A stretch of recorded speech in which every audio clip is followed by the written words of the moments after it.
Assalamualaikum warahmatullahi wabarakatuh.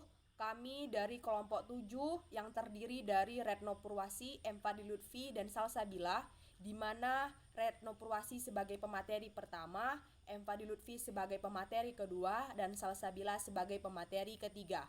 Baiklah, di sini kami akan mempresentasikan makalah kami dengan judul Pengembangan Bahasan Komunikasi Retorika guna memenuhi tugas kuliah dari mata kuliah retorika dengan dosen pengampu Bapak Solheri MPD.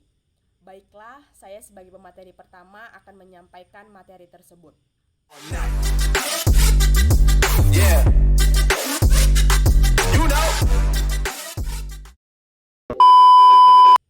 Pengertian retorika. Retorika berasal dari bahasa Inggris, retorik, dan bersumber dari bahasa Latin retorika, yang berarti ilmu berbicara. Retorika sebagai ilmu memiliki sifat-sifat rasional, empiris, umum, dan akumulatif. Pengertian retorika juga dapat dilihat secara sempit dan secara luas. Secara sempit, retorika hanya meliputi seni berbicara, sedangkan secara luas, retorika mengenai penggunaan bahasa, baik lisan maupun tulisan.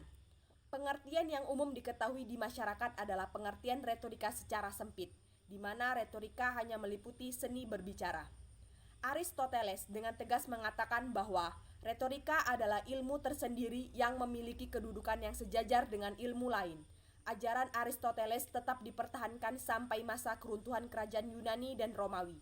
Ahli retorika sampai awal abad ke-20 telah memenuhi penempatan ajaran retorika Aristoteles sebagai tradisi studi retorika. Inilah akhirnya yang dikenal sebagai retorika tradisional.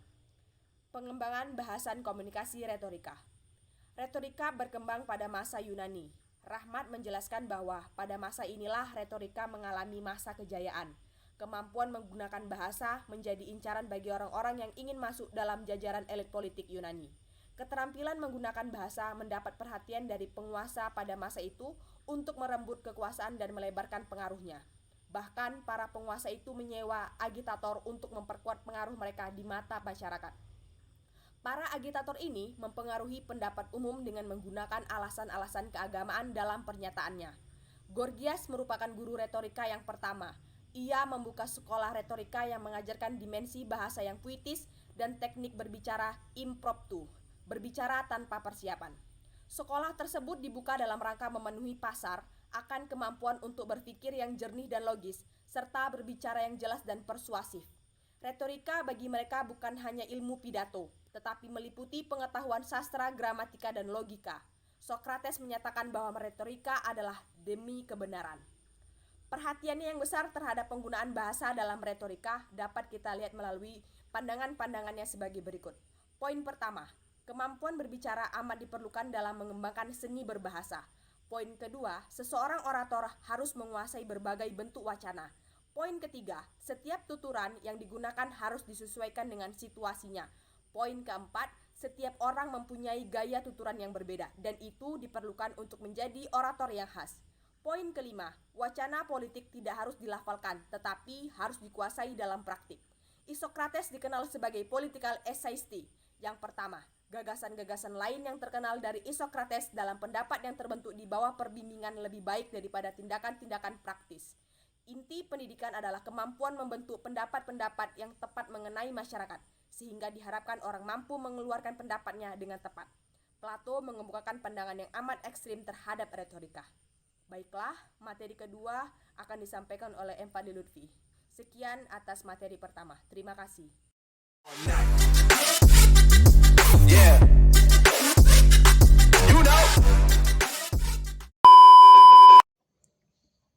Baiklah, di sini saya akan menjelaskan materi yang berikutnya. Teori retorika Aristoteles pada masa Yunani sangat sistematis dan komprehensif. Pada satu sisi, retorika telah memperoleh dasar yang kokoh, namun pada sisi lain, uraiannya yang lengkap dan persuasif telah menyebabkan para ahli retorika sudahnya tidak menghasilkan karya yang bagus tentang retorika. Orang Romawi selama 200 tahun setelah buku Aristoteles yang berjudul The Art Rhetorica tidak menambahkan apa-apa yang berarti bagi perkembangan retorika. Buku Ad Herennium yang ditulis dalam bahasa Latin kira-kira 100 SM hanya menyistematisasikan dengan cara Romawi warisan retorika gaya Yunani. Orang-orang Romawi bahkan hanya mengambil segi-segi praktisnya saja. Walaupun begitu, Kekaisaran Romawi bukan saja subur dengan sekolah-sekolah retorika, tetapi juga kaya dengan orator-orator ulung seperti Antonius, Crassus, Rufus, Hortensius. Sejak zaman Yunani sampai Romawi, retorika selalu berkaitan dengan kenegarawanan. Para orator umumnya terlibat dalam kegiatan politik. Ada dua cara untuk memperoleh kemenangan politik, yaitu talk it out, membicarakan sampai tuntas, atau shout it out, menembak sampai tuntas. Retorika subur pada cara pertama, cara demokrasi. Ketika demokrasi Romawi mengalami kemunduran dan kaisar demi kaisar memegang pemerintahan, demokrasi berganti menjadi kekerasan. Retorika tersingkir ke belakang panggung. Para kaisar tidak senang mendengar orang yang pandai berbicara.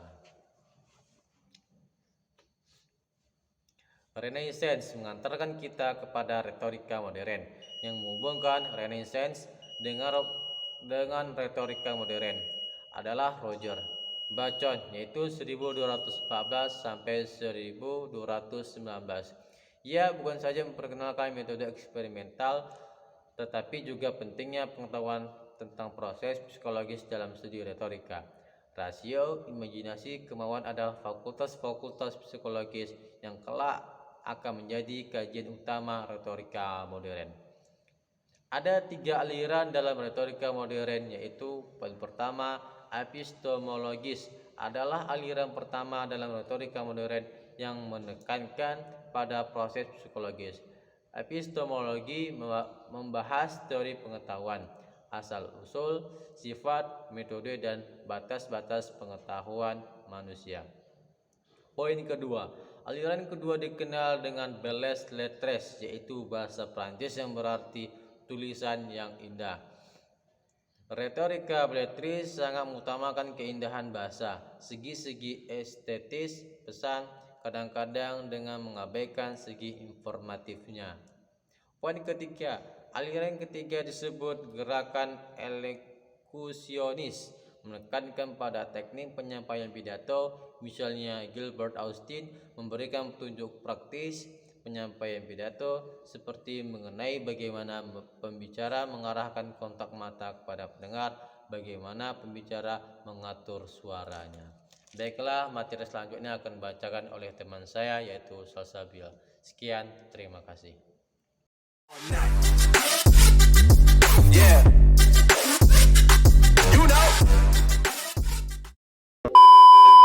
Assalamualaikum warahmatullahi wabarakatuh.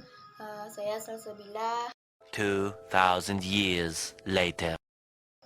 Retorika kini tidak lagi ilmu berdasarkan semata-mata otak-atik otak atau hasil perenungan rasional saja. Namun dirumuskan dari hasil penelitian empiris pada abad ke-20. Retorika mengambil manfaat dari perkembangan ilmu pengetahuan modern, khususnya ilmu perilaku atau psikologi dan sosiologi. Sebagian tokoh retorika modern antara lain 1. James A. Wines.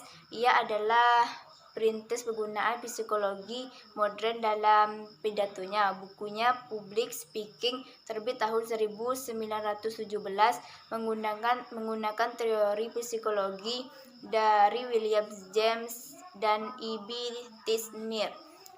Sesuai dengan teori James bahwa tindakan ditentukan oleh perhatian, Wines mendefinisikan persuasi sebagai proses penumbuhan perhatian yang memadai baik dan tidak terbagi terhadap proporsi. Yang kedua yaitu Carlis Henry Wahlberg. Ia pun termasuk pendiri The Speak Communication Association of America. Kali ini psikologi yang amat mempengaruhi adalah behaviorisme dari Jones B. Watson. Tidak heran kalau Wolbert memandang speech communication sebagai ilmu tingkah laku. Baginya, proses penyusunan pidato adalah kegiatan seluruh organisme. Yang ketiga yaitu William Northwood Brinsley. Berbeda dengan Wolbert yang menitikberatkan logika, Brinsley menekankan faktor keinginan atau desire sebagai dasar-dasar persuasi. Keyakinan jarang menggunakan hasil pemikiran. Kita cenderung mempercayai apa yang membangkitkan keinginan kita, ketakutan kita, dan emosi kita.